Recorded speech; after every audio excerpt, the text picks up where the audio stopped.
Need to chase up a request? The nudge feature in ApprovalMax is like a virtual tap on the shoulder, reminding approvers and reviewers to take action. Anyone involved in the request can send a nudge. That includes requesters, reviewers, approvers,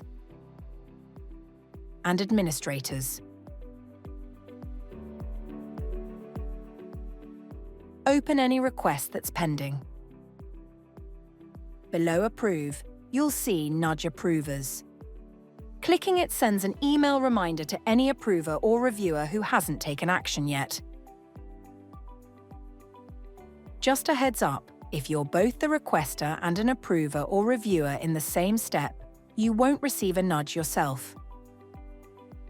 Each nudge is recorded in the audit log. You'll see who sent it, who was nudged, and when.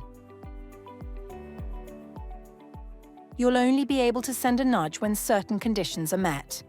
At least 24 hours must have passed since the last nudge, or since the request was created, reviewed, or resubmitted. If it's too soon, you'll see a countdown showing when the nudge will be available. That's it. Use Nudge in ApprovalMax and keep things moving. Thanks for watching.